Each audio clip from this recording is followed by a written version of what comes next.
Olá, meu querido aluno, olá, minha querida aluna. Estamos de volta aí com mais uma aula do nosso módulo de Direito Constitucional.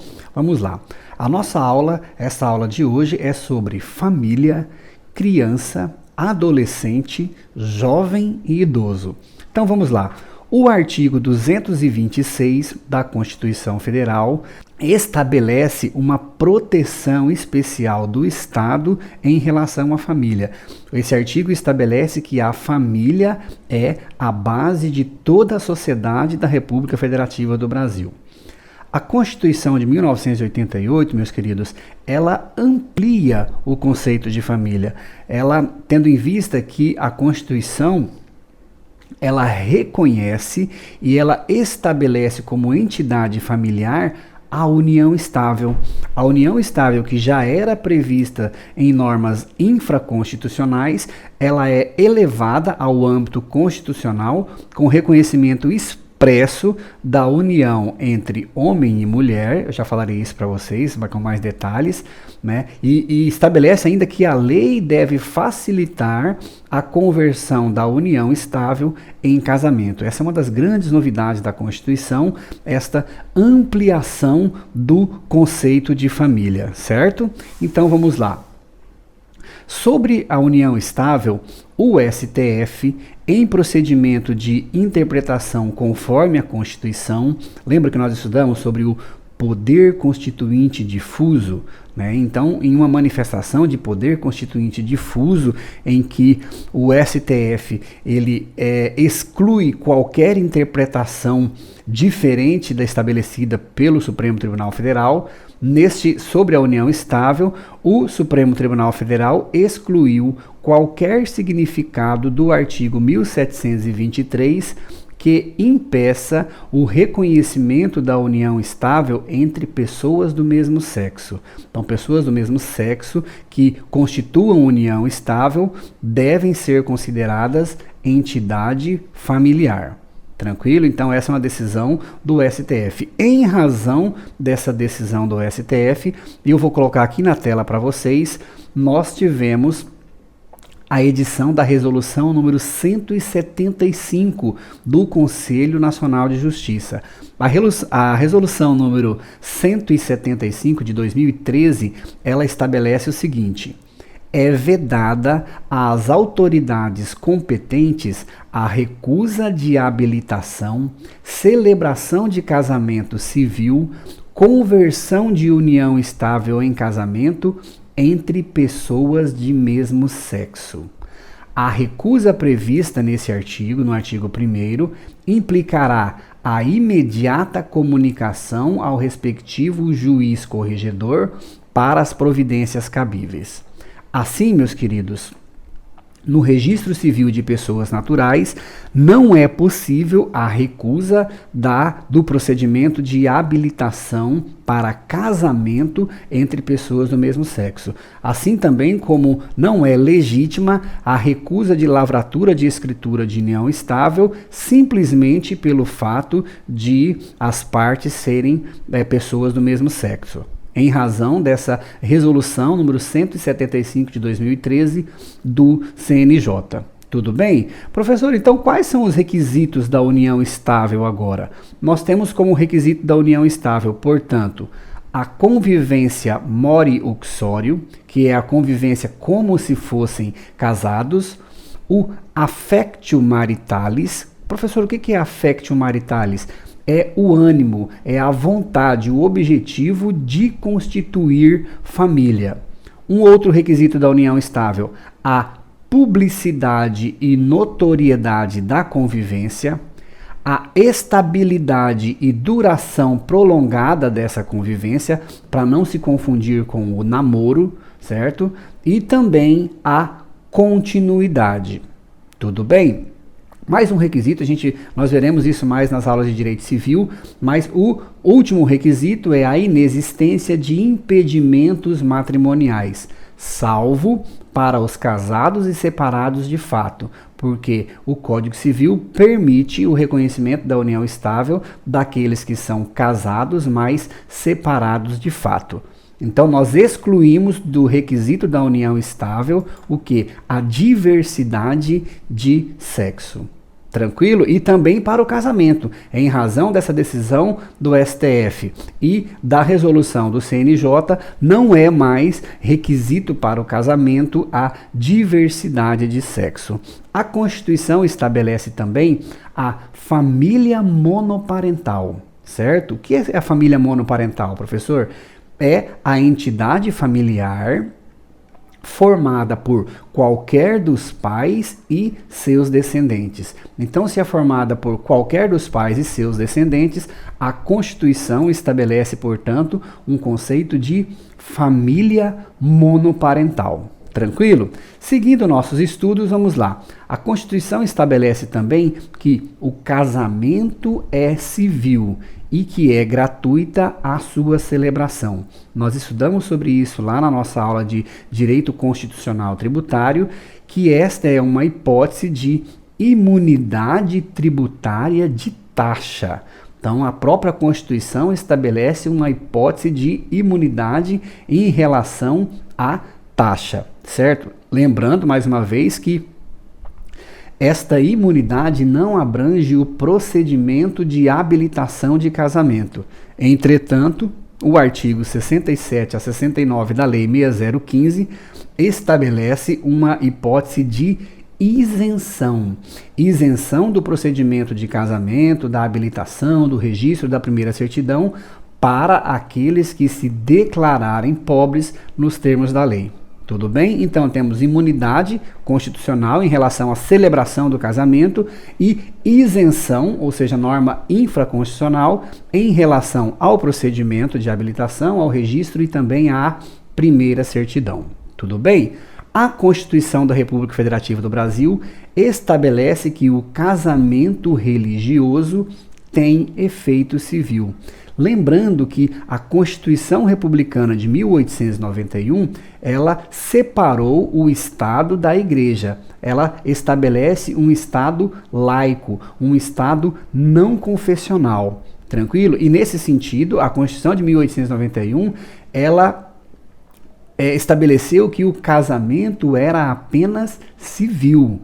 A nossa Constituição estabelece como regra o casamento civil, aquele registrado lá no livro B do Registro Civil de Pessoas Naturais, mas também atribui efeito legal, atribui efeito civil ao casamento religioso, desde que ele seja registrado no livro B auxiliar, lá do Registro Civil das Pessoas Naturais. Então a própria Constituição também estabelece, também estende o efeito civil para o casamento religioso. Professor, esse casamento pode ser realizado por qualquer autoridade religiosa? Qualquer líder de qualquer religião está habilitado a realizar o casamento religioso, que depois pode ser registrado no livro B auxiliar. Tranquilo? Não há discriminação em razão de nenhuma religião. Todo líder religioso pode celebrar o casamento religioso e depois as partes podem registrar esse casamento lá no Registro Civil de Pessoas Naturais. Tranquilo? A nossa Constituição estabelece também o princípio da igualdade em relação aos direitos e deveres da sociedade conjugal. Com isso, a Constituição de 1988, ela afasta a existência da família patriarcal, aquela família em que o homem, em que o pai é o chefe da família. Constituição de 1988 estabelece então o princípio da igualdade em relação à sociedade conjugal. Tranquilo? Então, qualquer norma infraconstitucional que estabeleça uma diferenciação, uma discriminação entre os cônjuges ou entre os companheiros, ela será inconstitucional, em razão do princípio da igualdade em relação aos direitos e deveres da sociedade conjugal. Tudo bem? Uma polêmica enorme que eu vou trazer para vocês agora, e vocês vão ter que enfrentar isso aí, não tanto na prova de primeira fase, porque aí basta você memorizar o que eu vou falar para vocês da previsão legal da Constituição com a modificação pela Emenda Constitucional 66 de 2010. Mas em uma prova de segunda fase, por exemplo, em uma prova oral, você deve abordar esta divergência que eu falarei para vocês. A Constituição estabelece o seguinte, a partir de 2010, o casamento civil pode ser dissolvido pelo divórcio. Ponto final. Tranquilo? A redação anterior a 2010, entre 1988 e 2010, previa que a separação judicial por 1 ano ou a separação de fato por 2 anos, ela poderia ser dissolvida pelo divórcio. Tranquilo? Então o casamento poderia ser dissolvido pelo divórcio após a prévia separação judicial por 1 ano ou após a separação de fato por 2 anos. Esta parte ela foi excluída da Constituição em razão da Emenda Constitucional 66 de 2010. E aí surgem diversos doutrinadores, diversos tribunais com a seguinte pergunta: professor, ainda existe a separação judicial? Em outro sentido, existe a separação extrajudicial? O tabelião pode lavrar uma escritura de separação extrajudicial? E aí nós temos divergência na doutrina. Vou trazer alguns doutrinadores do direito civil e do direito constitucional para vocês. O professor Flávio Tartucci, o professor Pablo Stolz e o professor Pedro Lenza, eles entendem que não existe mais separação, que a Constituição teria revogado as normas infraconstitucionais sobre separação judicial. Tranquilo? Esse é o entendimento do professor Flávio Tartucci, Pablo Stolz e Pedro Lenza. Entretanto, a maioria dos doutrinadores que escrevem sobre o direito notarial e registral, quase a unanimidade desses doutrinadores, tendo em vista que o direito notarial ele é regido pelo princípio da legalidade, ou seja, o tabelião ele deve praticar e o registrador praticar os atos previstos em lei, sem a possibilidade de alegação ou de reconhecimento de inconstitucionalidade, isto é, no âmbito do poder judiciário. Então nós temos o que? Prevalece o entendimento entre os doutrinadores do direito notarial registral que ainda existe a separação judicial e também a extrajudicial. O que reforça esse entendimento? O Conselho Nacional de Justiça, quando modifica a Resolução 35 após o ano de 2010, ele teve a possibilidade de excluir da Resolução 35 a previsão da separação extrajudicial.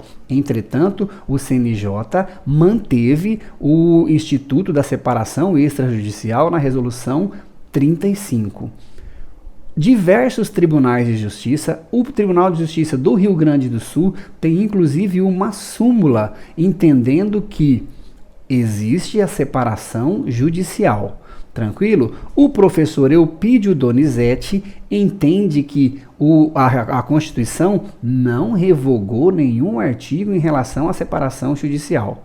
Tranquilo? Lembrando sempre que não há nenhuma incompatibilidade entre a existência da separação judicial ou extrajudicial e a previsão constitucional. Então, me parece que não houve revogação nem expressa e nem tácita do Instituto da Separação Extrajudicial. Não há nenhuma incompatibilidade desse instituto, ao contrário, há uma compatibilidade. Por quê? Porque a separação extrajudicial ou judicial, ela permite o restabelecimento conjugal de forma mais simples, ou seja, pela manutenção do princípio da família como base da sociedade. Então fica aí os dois entendimentos, entendimento do professor André Vilaverde, né, que entende que tanto em razão do princípio da legalidade, que nós devemos lavrar escrituras de separação extrajudicial, como pela existência. E por fim, o novo Código de Processo Civil,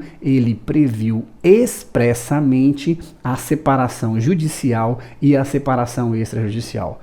Então, 5 anos depois da edição da emenda, o novo Código Civil, né, é melhor falar o Código Civil de 2015, prevê expressamente a separação judicial. Professor Pedro Lenza entende que esta norma do novo Código de Processo Civil, ela é inconstitucional, certo? Entretanto, me parece que essa norma, ela vai ao encontro, ela fortalece o princípio da família como base da sociedade. Tranquilo? Então vamos lá. A Constituição de 1988, ela prevê também o princípio da liberdade de planejamento familiar. Professor, o que seria planejamento familiar? Vamos lá. Planejamento familiar é o conjunto de ações de regulação em relação à fecundidade que garanta direitos iguais de limitação, aumento da prole pela mulher, pelo homem ou pelo casal. Então, é o conjunto de ações de regulação em relação à fecundidade que garanta direitos iguais de constituição, limitação ou aumento da prole, seja para a mulher, para o homem ou para o casal. Assim, nenhuma norma, nenhuma política de Estado pode estabelecer de forma coercitiva, por exemplo, um número máximo de filhos para o casal, como acontece em determinados países, como o ordenamento chinês, que prevê um número máximo para filhos por casal. A nossa Constituição não permite, em razão do que? Do princípio da liberdade de planejamento familiar. Tranquilo? A Constituição de 1988, ela inova no sentido de trazer expressamente a proibição, o princípio que coíbe a violência no âmbito das relações familiares. Certo? O artigo 226, parágrafo 8º, estabelece que o Estado deve assegurar a assistência à família na pessoa de cada um dos seus integrantes e que deve criar mecanismos para coibir a violência no âmbito das relações familiares. Professor, esse princípio está relacionado à Lei Maria da Penha? Também. Mas este princípio ele é mais amplo, porque ele se refere ao conceito amplo de entidade familiar. Então, toda forma de união, a união pelo casamento civil, união estável, e não somente em relação à mulher, mas também em relação ao homem, em relação ao filho, em relação a quaisquer dos integrantes da entidade familiar. Esse é o princípio constitucional. Entretanto, a Lei número 11.340 de 2006, conhecida como Lei Maria da Penha, ela concretiza esta proteção constitucional para coibir a violência doméstica e familiar contra a mulher. Tudo bem? O Supremo Tribunal Federal, mais uma vez em interpretação conforme, em manifestação do poder constituinte difuso, lembram disso? Voltem lá na nossa aula sobre poder constituinte.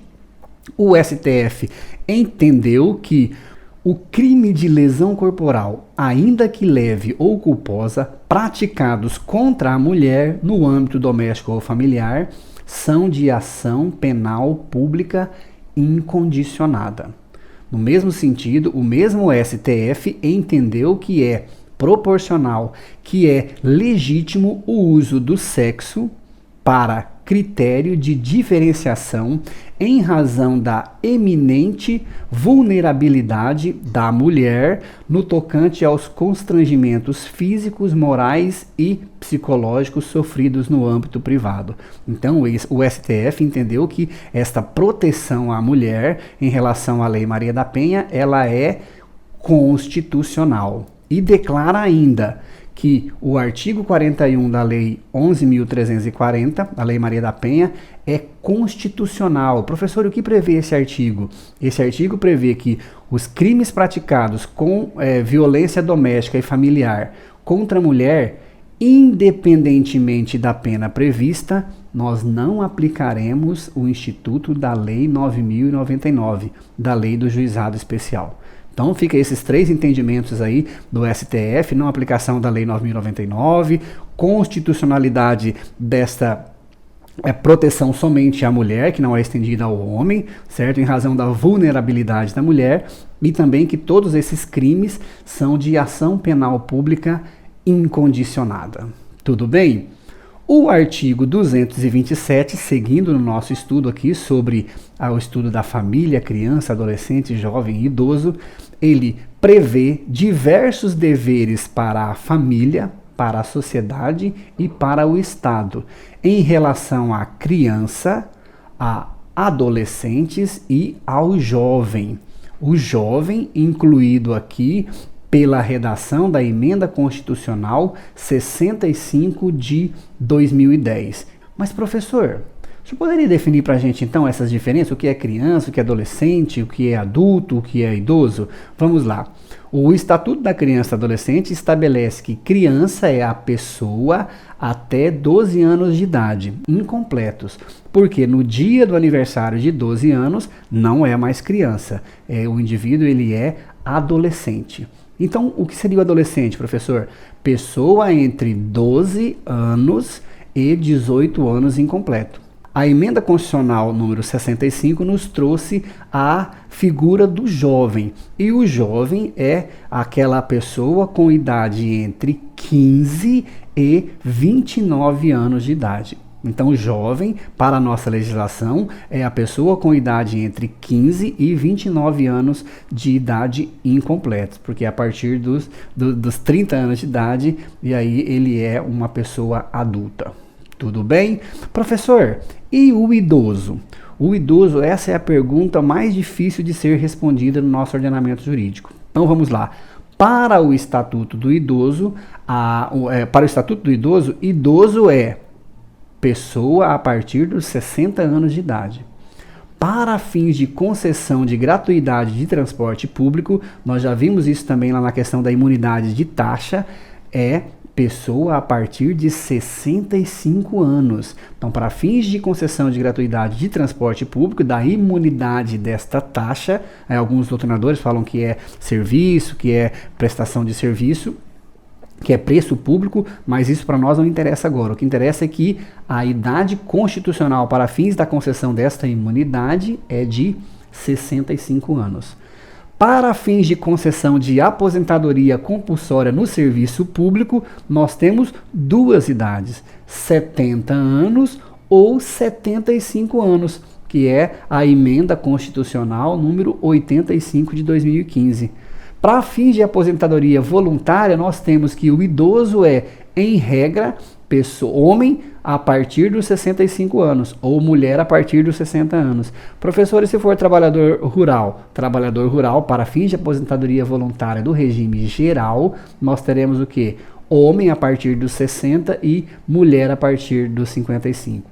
Então, assim, não há uma definição expressa, uma definição única sobre o que é idoso. Mas fica esses dois entendimentos que vocês devem guardar, que é o entendimento constitucional, 65 anos para fins de concessão de gratuidade do transporte público, e para o idoso, o Estatuto do Idoso, a partir de 60 anos. Tudo bem? Então vamos lá. A nossa Constituição, ela proíbe o trabalho para menores de 14 anos, então menores de 14 anos não podem trabalhar. A partir dos 14 até os 16 podem trabalhar na condição de aprendiz, e dos 16 aos 18 anos incompletos podem trabalhar, mas com vedação de trabalho noturno, perigoso ou insalubre. Então, menor de 14 anos, impossibilidade de trabalho. 14 aos 16, condição de aprendiz. 16 aos 18, vedação de trabalho noturno, perigoso ou insalubre. A Constituição, entretanto, estabelece garantia de direitos previdenciários e trabalhistas a todos esses menores. Todos esses menores. Tudo bem? Tranquilo? Seguindo o nosso estudo, já estamos caminhando para o finalzinho da nossa aula. A Constituição prevê, e isso é uma novidade na nossa Constituição, ela prevê uma norma constitucional de natureza penal. É uma norma que estabelece um parâmetro para punição, isso no âmbito constitucional, porque a Constituição prevê que a lei punirá severamente o abuso, a violência, a exploração sexual da criança e do adolescente. Então, nesse sentido, qualquer norma infraconstitucional que estabeleça uma pena mais gravosa, uma pena mais severa para os que praticarem os crimes de abuso, violência e exploração sexual contra criança e adolescente, essa norma será constitucional, em razão dessa natureza penal da norma constitucional. Tranquilo? A Constituição estabelece expressamente que a adoção deve ser assistida pelo poder público. Assim, nós temos que a adoção ela somente será judicial, certo? Mesmo no caso de adoção de adultos, nós não temos mais a adoção por escritura pública. A adoção ela será sempre judicial, desde que obedecidos lá os requisitos previstos no Código Civil. Depende sempre de sentença. A diferença, né, no âmbito do direito notarial registral é que a adoção de adultos nós poderemos ter somente a averbação da sentença de adoção. E na adoção de menores nós teremos o que? O registro, o cancelamento do registro anterior e um novo registro daquela adoção. Tudo bem? Mas isso nós estudaremos melhor lá no nosso módulo sobre direito notarial e direito registral. A Constituição prevê ainda o princípio da proibição de discriminação em relação à filiação. Então, a Constituição não permite nenhuma discriminação, nenhuma distinção entre filhos. Então, não há distinção se o filho ele é havido do casamento, por adoção. Essa distinção é apenas doutrinária, mas a Constituição proíbe qualquer discriminação em relação à filiação.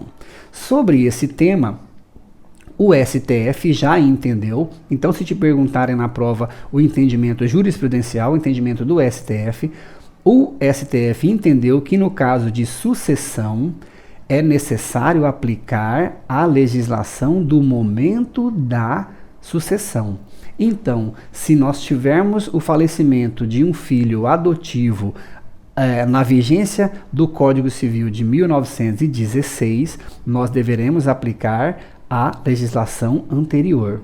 Então, digamos, se um filho faleceu no ano de 1975, filho adotivo, ele não terá os mesmos direitos, para o STF, os mesmos direitos que o filho havido do casamento. Tranquilo? É um entendimento que, na minha opinião e na opinião de alguns doutrinadores, o professor Pedro Lenza, por exemplo, fala nesse sentido, de que, na verdade, essa discriminação prevista na legislação anterior, ela não foi recepcionada. Então, é uma legislação que foi revogada por falta de recepção. Mas isso fica em um comentário para a sua prova de segunda fase. Para a prova de primeira fase, você deve adotar o entendimento do STF. Falecimento, sucessão aberta na vigência da legislação anterior, o STF entende que há possibilidade de discriminação. Fica aí o entendimento do professor Pedro Lenza, no sentido de que essas normas não deveriam ser aplicadas porque não teriam sido recepcionadas e, portanto, seriam inconstitucionais, em razão do princípio da vedação de discriminação em relação à filiação. Tudo bem? Nosso último tópico, prometo para vocês, e é uma grande discussão sobre a imputabilidade penal. O artigo 228 nos diz que são penalmente inimputáveis os menores de 18 anos, sujeitos a normas de legislação especial. Uma parte da doutrina entende que é possível a redução desta imputabilidade penal constitucional. Então, por exemplo, nós poderíamos reduzir de 18 para 15, de 18 para 16, de 18 para 14 anos, uma vez que o que a Constituição, o que o artigo 60, parágrafo 4º não permite é proposta de emenda constitucional tendente a abolir esse direito e essa garantia individual. Não há nenhuma discussão em relação de isso ser uma garantia individual, né? Então é uma garantia individual que não está prevista no artigo 5º, mas a discussão é: a emenda constitucional pode reduzir essa maioridade? Pode reduzir?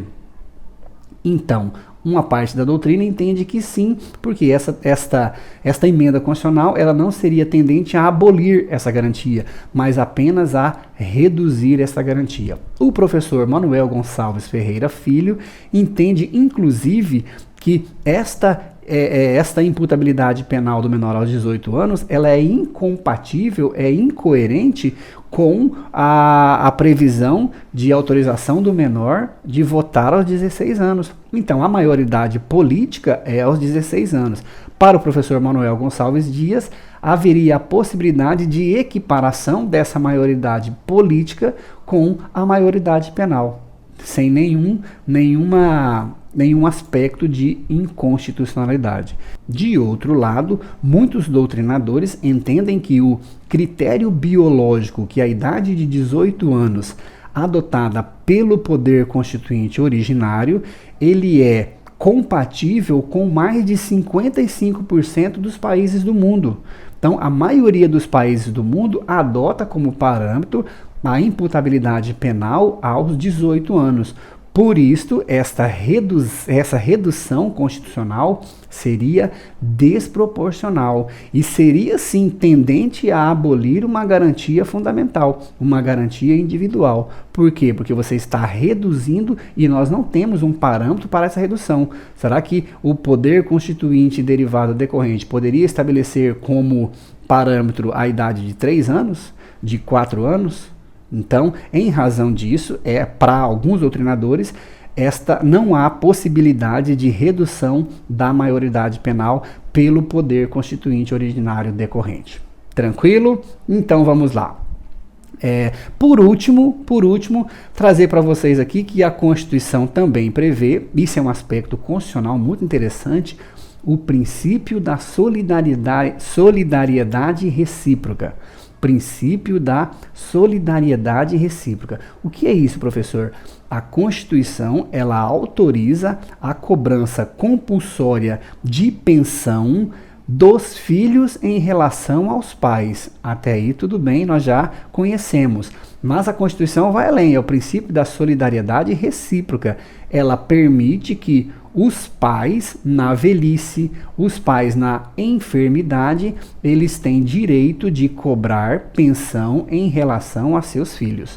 Por isso, o princípio da solidariedade recíproca prevista na nossa Constituição. Tudo bem, meus queridos? Lembrando do que nós combinamos, então em relação a esse aspecto, a esse estudo, a essa aula, eu gostaria de combinar com vocês aqui que vocês devem fazer a leitura de 5 artigos. Então é bem tranquilo, mas façam a leitura com muito carinho desses 5 artigos, que é o artigo 226, do artigo 226 ao artigo 230. Bem tranquilo, uma leitura muito legal, muito gostosa, mas que pode salvar a nossa vida na prova de primeira fase. Então façam a leitura lá, depois de assistir essa aula aqui, do artigo 226 ao artigo 230. E nós voltamos daqui a pouquinho com mais uma aula aí do nosso módulo de Direito Constitucional. Até daqui a pouco, meus queridos.